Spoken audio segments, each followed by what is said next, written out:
Hello, everybody, and welcome to Americans for Truth Live. I'm Pete LaBarbera with my good friend Mike Heath, and we've got a really interesting show today. There's so much happening. I just listened. I just went through the pain of listening to Governor Cuomo from New York, Governor Andrew Cuomo, speaking at the Human Rights Campaign. It's on YouTube. Unbelievable. Folks, liberals and their hypocrisy and projection. Governor Cuomo is going to lecture us about equality and about caring, because he just signed an abortion bill which allows abortion all the way up. Did he sign it, Mike? Do you know? Did he sign that bill? They just passed a bill in New York that allows abortion right up to birth. I don't know, Pete, whether he signed it. Of course. Pull that up, Jared. But anyways, folks, we have this is our fourth week of the show. I'm so happy to be doing it, and we have a lot of things we want to do with the show. We want to educate. We want to educate you. We want to rebut some of the the myths of gay ideology. I don't know if we'll get to it today, but one of them is coming out. Outing Yourself is a book by a homosexual activist named Michelangelo Signorelli. Michelangelo. Oh boy, what pressure to live up to that name. Mike Signorelli wrote a book and he talks about outing. And so we want to, coming out, we want to answer some of the basic methods that the gay movement used to gain power. And they have tremendous power now. So much power that they're basically rewriting the rules of society. But we also want to bring you the news. And we have a weird one today. I want to do I was thinking, Mike, maybe a queer story of the day, the weird queer story of the day. And today's weird queer story, Jared, if you could pull it up, is from a site called Queerty, which is sort of just a radical, it's a gay site. Queerty, they have a play on the name queer, which again is the name that homosexual activists give themselves. They call themselves queer now. But one of the things that's not discussed, Mike, we've talked about this, is the actual behavior, right? We don't talk about how radical the homosexual lifestyle and some of the patterns of, there's basically homosexual lifestyles. There's no one gay lifestyle. There's all these different behaviors. And one of them, which is sort of curious, Mike, is public sex, which is, guys going out into public parks and beaches and basically sodomizing each other out there in the public spaces, which are, unfortunately for the rest of us, are actually used by other people. So Jared, pull up that first story about, this is so weird, about the beach in Spain. Okay, sorry, folks. You've got the headline there, which is, public sex is literally destroying one of the most beautiful gay beaches in the world. Now, remember, folks, this is a gay website. This is a pro-homosexual website. They think I'm a hater. They would call Mike a hater. If you disagree with homosexuality, you're a hater. But here's an interesting story. Apparently, guys are going at it, homosexual men, whether they're out and proud or secretly homosexual. They're sodomizing each other at a beach called, what is it called, Jared? Es Caballé. Es Caballé, I don't know if I have that right. Es Caballé Nude Beach. It's in the Sea Salinas Natural Park in Spain. And here's a quote from the story. So they're going at it, and geologists and biologists claim all that rumbling, which is the sodomy going on in the park, is doing serious, irreversible damage to the area, which is part of the Sea Salinas Natural Park. And so apparently there's so much of this vile behavior going on in this park in Spain that it's actually hurting the beaches. So they tried to build some fences, but lo and behold, the promiscuous homosexual men jumped over the fences. So they continued. They were so desperate because apparently there's not enough places for sodomy to go on in Spain, Mike. So they have to go do it in these beaches, well, and they're ruining the beaches. That's what this movement's all about: jumping over fences. Yeah, they're jumping over boundaries, and inside that link, Jared, inside that story is a link to another story on Queerty. Go to that one.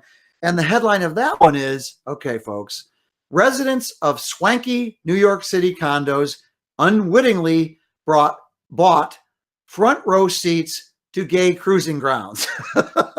Now, this is people bought these expensive condos outside of Harlem's Marcus Garvey Park. And okay, there's some bad words here, folks, and I don't want to say it, but one of the quotes is from a poor woman named Marie Gelot, Gelot, and she said, quote, "I saw lots of blank for oral sex, guys having sex, guys masturbating. I really saw the whole gamut."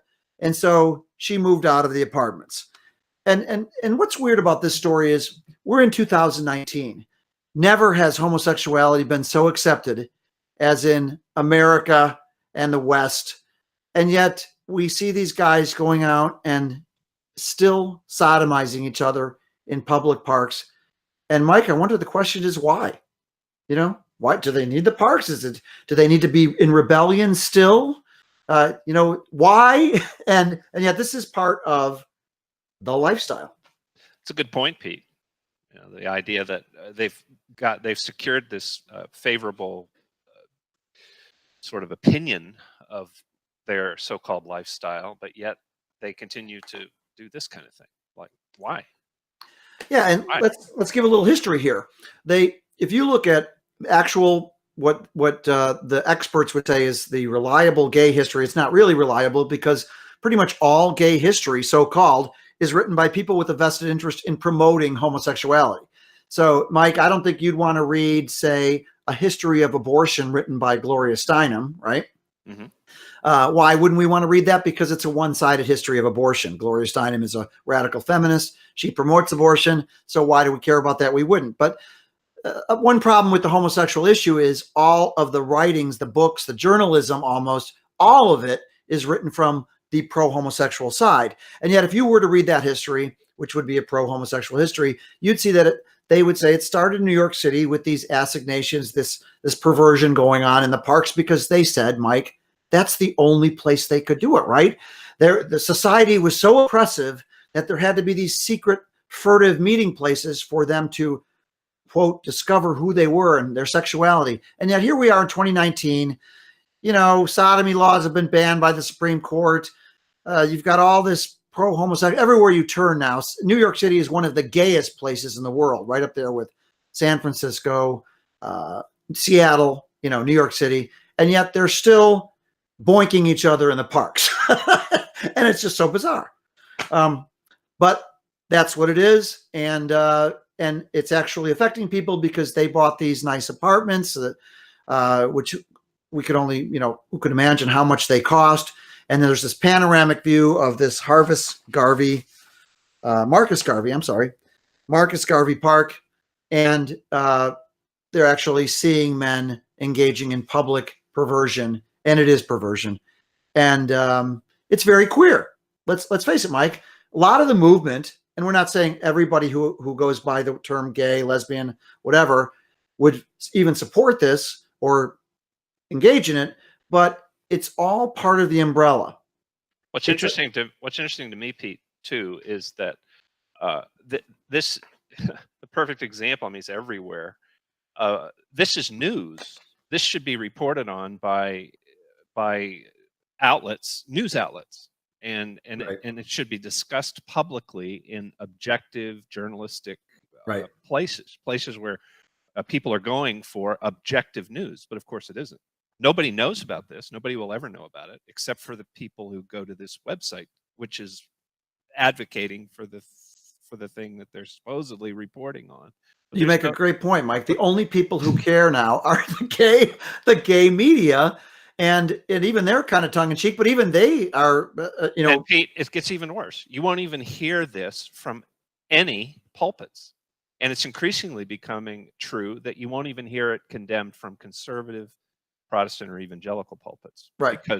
Because now, of course, when this issue comes up, what I'm finding is in evangelical church circles is you immediately have to develop, you have to rhetorically talk about love and kindness Right. and understanding and Yeah. listening and right. I mean, that's the rhetoric. That's the frame that you have to immediately enter into.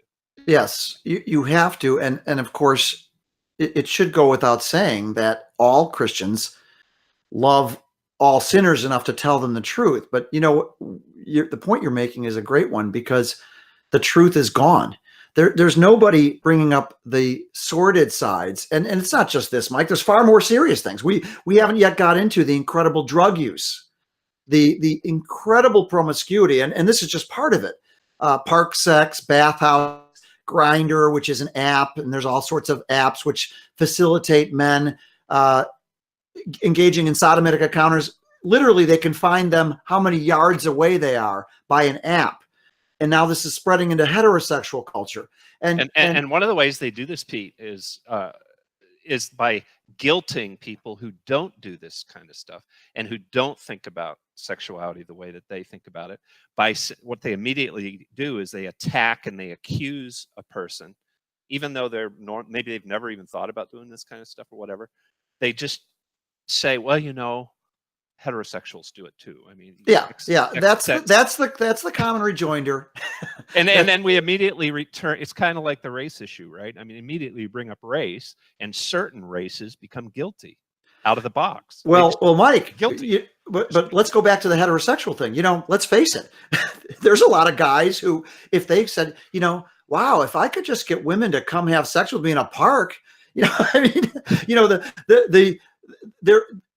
there's a certain type of a guy who would love to have the promiscuity that is in the homosexual world. And I think actually some men are drawn into homosexuality because of the need for sexual contact. That, you know what I'm saying? That the promiscuity actually appeals to them. And now what's interesting is you got guys like Dan Savage, who are effectively, Dan Savage is a radical homosexual propagandist, a pro-pornography propagandist, but they're actually selling the random perversion availability of the gay world. They're selling it to the straight world. And so you see them saying, hey, you know what? You need to have Grindr for heterosexuals. You need to have it so that you could just hook up with a chick. You could hook up with a girl, just find her how many yards away she is, and hey, let's go have sex at lunch, come back, go to work. This is, but the important thing is, as far as gay men, let's stick with gay men. I'm using the term gay. Of course, it's an artificial term. Homosexual men. This promiscuity. Pull that story up again, Jared. Or pull up. Better yet, pull up the Grindr website. Grindr. Grindr. Okay. This is an app which is now there's many apps like this. This is the one that facilitates homosexual men.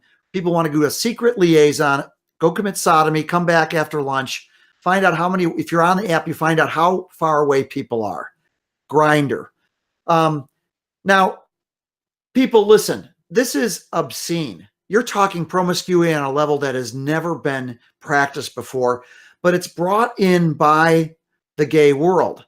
We're not saying only homosexuals. What we're saying is this is a level of promiscuity which is unthinkable. And most people, Mike, they can't even conceive of the level of promiscuity among this portion. And it's not just a small proportion. This is something that is, because if you think about it, putting men together for sex, bad idea. Men are the ones who had to be, basically marriage helped civilize, helped domesticate, right, Mike? Marriage civilizes men. You put two men together for sex, you're asking for something like this. Oh yeah, and I think that I know that the availability of pornography because of the internet it's radically changing the way that we think about sexuality and act out sexuality all in the West, all over the world now. Humanity's never seen anything like this. Right. And because technology can be used for good or evil. And on this particular app, now note how they sort of make this look legitimate. The world's largest social networking app for gay, bi, trans, and queer people. The way this app works is once you become a member, you give your location, you can literally find sex partners by the foot. Locate them wherever you are, hook up with somebody for sex, and then go back to whatever you're doing. I mean, this is like a digital bathhouse. Okay. And so when you used to have to go off to a bathhouse or, in a park, now you can just find somebody digitally, and technology makes perversion a lot easier to do. But God sees everything, Mike. And what I'm afraid of is that this, I mean, in all seriousness, this level of promiscuity may appeal to a certain type of heterosexual guy who just wants to score, right? Or even worse, Mike, now this level of promiscuity, if you look at movies and such, is even being sold to women. In other words, you look at Amy Schumer, for example. When you have female comedians who are engaged in the most disgusting and promiscuous banter that you would think even a randy guy wouldn't, most guys wouldn't do. Now it's being pushed on women, and the culture is degenerating downward. And we're not blaming it all on the gays. We're not blaming it all on the gay activists, but it's part of, they're in the vanguard because they were pushing the vanguard. God does see everything, Pete. And one of the first things that we have to think very hard about if we're troubled by all of this is the fact that God sees it all, and that he is a judge, and that we are putting at risk our eternal state. Absolutely. And we have to think of whether you agree or disagree about it. I mean, if you're troubled even a little bit, that's a good place to start doing some serious thinking and some serious research. Right. And guilt, godly guilt is good guilt. It's good. There's a lot of people who are hung up. I ran into a guy a few years ago who was just, he hated the idea of guilt. Now, he just, anything guilt. And you know what? But that guilt is how God reaches us. Jesus came and died for our sins. We can't be good enough to cover the guilt that we there is the guilt that we need to have in order to come to repentance. And that's what Jesus died for, to cover our sin. But if you're afraid of guilt, you can't find the repentance you need. And Pete, that's to connect to an earlier point. That's why it's so toxic for Christians to immediately enter into this rhetorical frame when this issue comes up that is bathed in love and niceness and understanding and listening and this. Well, Mike, what about the reverse guilt too? What about the idea that they somehow need to be guilty because they're Christians and they're coming at the issue from a Christian perspective? And let's face it, everything is flipped. And now the move is, let's make the Christians guilty. So in other words, you come at it, and we've all met Christians like this. In fact, the younger they are, generally, I think the worse it is, because young people, I don't know, my daughter says, don't call them young people, Dad. Okay, let's say people under 30. They come at this from, they have an almost instinctive guilt. I'm guilty because I'm a homophobe. I can't tell you how many parents, Mike, over the years have told me their kid came home from college and they said, Mom, Dad, you're such a homophobe. Mm-hmm. The guilt that's coming now is false guilt. I mean, Trump talked about fake news. Let's talk about fake morality. Let's talk about fake guilt. Let's talk about fake gospel. Because if you really hate people, then you should have guilt about that. If you hate people so much, you don't want to give them the gospel. That's an appropriate guilt. You should never hate somebody so much that you don't want to pray for them and help them find Jesus, Jesus always finds us, but we can be used by God. But there's a fake guilt out there, which is what you're talking about. Whereas, oh no, I'm talking about, I'm not pro-gay enough. I have all this homophobia that comes from my Christianity. I mean, there's an artificial morality that's coming our way. And Trump was right. There's fake news, but there's also fake morality, and there's a fake Christianity that's running rampant now. Yeah, and beware. I mean, your antenna need to go up when you hear the phrase social justice, as I did during the Super Bowl last night before I got bored halfway through the second quarter and went to bed. I saw this ad that was praising social justice. Yeah, because it started with something good. I saw that ad. It was about racial justice, and there is social justice that's good. I mean, we're concerned about justice, but let's cut to the Cuomo thing, because Mike, absolutely, the social justice metamorphosizes. Well, it changes, metamorphosizes. I'm not getting the word right, but it becomes something that is used for all sorts of agendas, which are not good. And here we have Governor Andrew Cuomo speaking at the Human Rights Campaign. This is just a few days ago. I think it was Saturday. Andrew Cuomo, governor of New York, fresh off defending one of the most heinous abortion laws that have ever been passed in the United States of America, allowing abortions all up to the point of birth. It's grotesque. He goes and he speaks at the Human Rights Campaign, which is the largest homosexual group. And one thing that's interesting to note here is how in league the gay groups are with the abortion lobby. Go to the beginning, Jared, and get to the start of it when he's first being he's coming on. He's going to speak at the Human Rights Campaign gala in New York.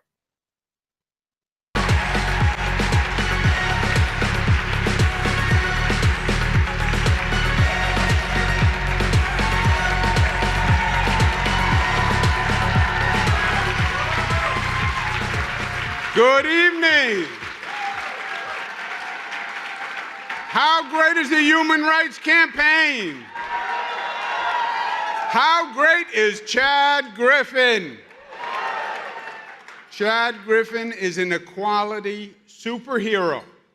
Okay. He has done things that... Stop it there, Jared.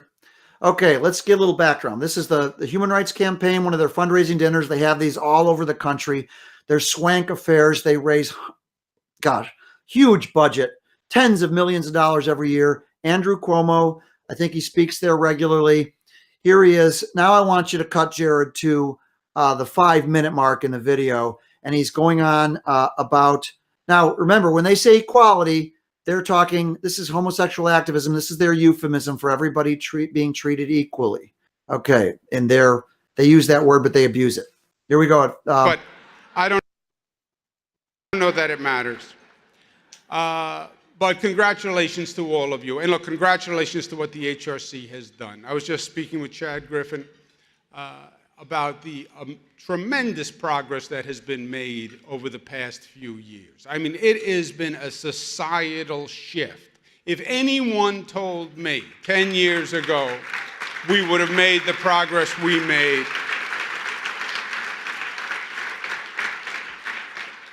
it has been phenomenal. But something funny happened on the way to the party. And what happened is spelled T-R-U-M-P. That's what happened on the way to the party. Now, what's worse than just one man's ideology is it's not really about just President Trump. He has brought an extreme, ultra-conservative philosophy to Washington that is looking to impose its will on this country, which, by the way, is totally hypocritical to conservative theory, right? Conservative theory is limited government. Leave it to the states, leave it to individuals. They have this schizophrenic conservative view, which is this activist conservatism that is going to be imposed on you. And every night you turn on the news and you see a different story about what this administration is doing. There is no different story. There's one storyline. I have a brother named Chris Cuomo. He does CNN. He's on at night.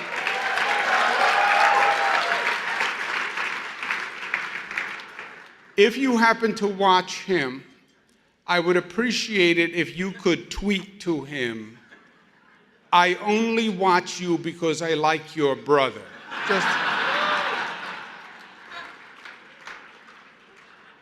But I say to Chris, you run a story every night, like we're surprised every night, every day.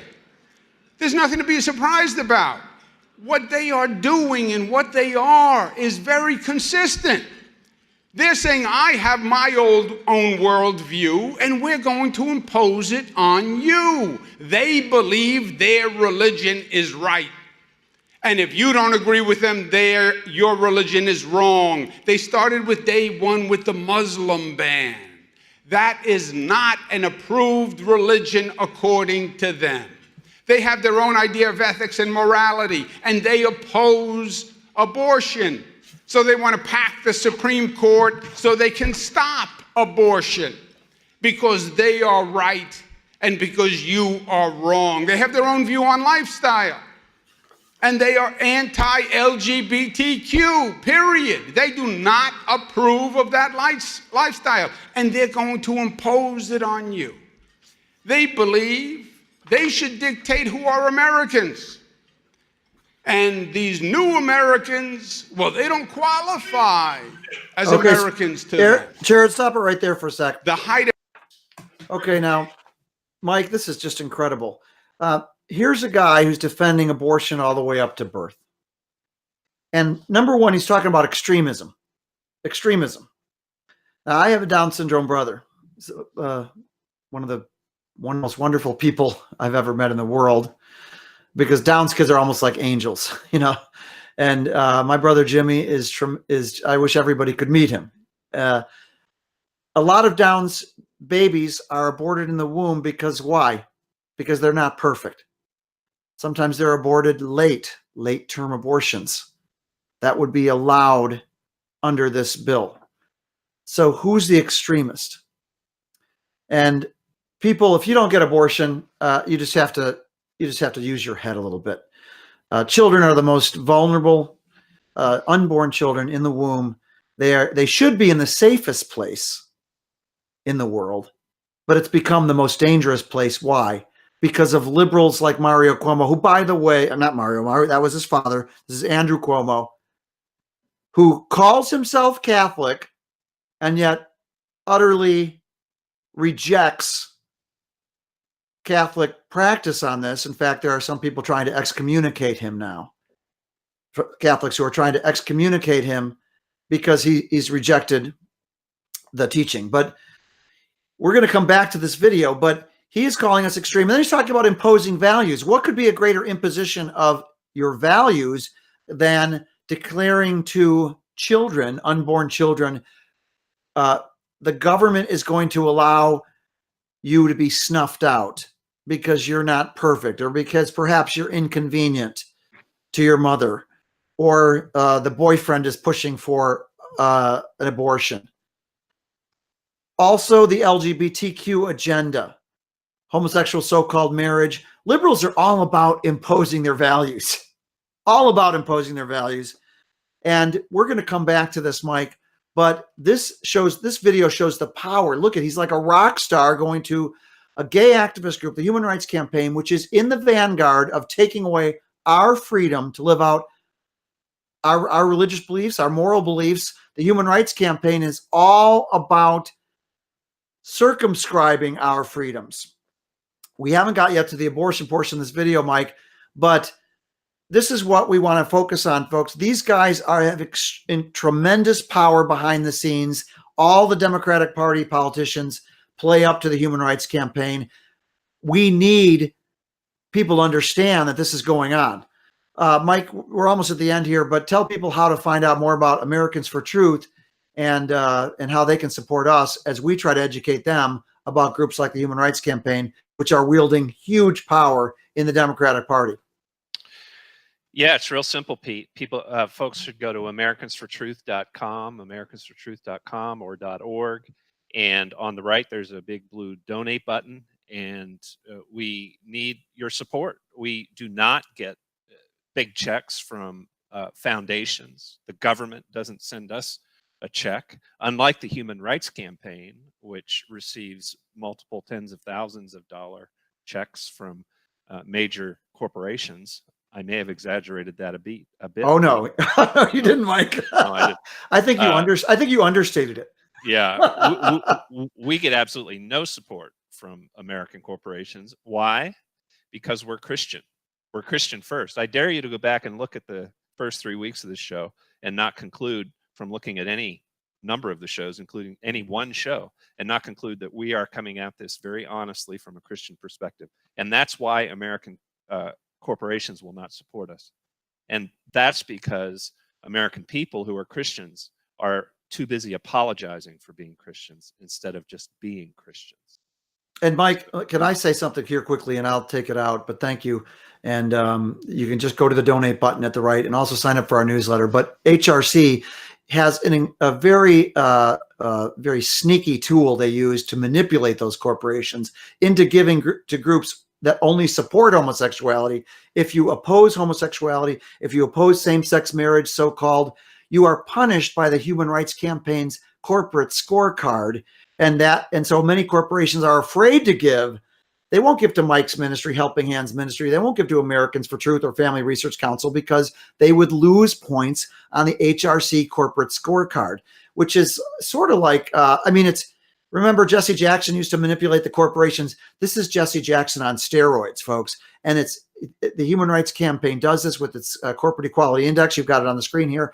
The left has so far outpaced the right in manipulating corporations and using the web to push their agenda that we need to help. We need to start from ground zero to fight back. And that's what we're all about here. Thank you for watching. Tomorrow I'll be in Washington, D.C.